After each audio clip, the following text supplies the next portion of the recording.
आज चाहिँ लोकल कुखुरा होइन भुटुवा र झोल हालेको छ। दामी छ रेसिपी बनेको आज चाहिँ है।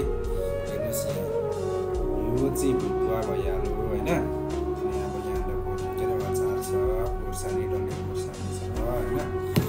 अनि यो चाहिँ झोल हो होइन, ग्रेभी यस्तो दामी भएको छ आज है। मेरो बुढीले पकाएर आज चाहिँ दामी दिइराखेको छ है। जाडो छ नि त यतातिर होइन, दामी बनिरहेको छ आज। हेर्नुहोस् कस्तो हुँदो रहेछ, के हुँदो रहेछ, एकचोटि खाइहेरौँ होइन कस्तो बनेको रहेछ होइन। ट्राई चाहिँ गरेको छैन, ट्राई गर्छु है एकचोटि ल। खाइहेरौँ ग्रेभीसँग।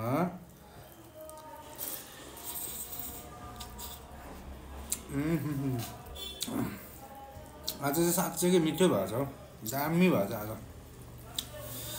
ग्रेभी पनि त्यस्तै छ होइन, झोलवाला हो। अनि मासु पनि दामी मिठो भएको छ है।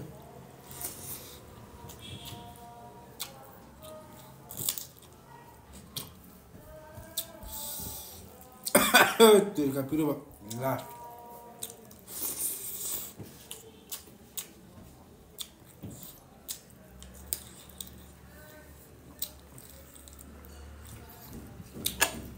हेर्नुहोस् गाइस होइन, जाडोमा चाहिँ लोकल कुखुरा चट्टा लाएर होइन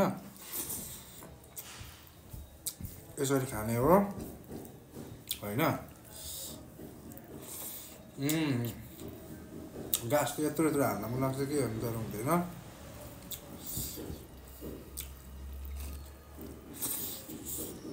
हजुरहरूलाई पनि मेरो खाएको मनपर्छ भने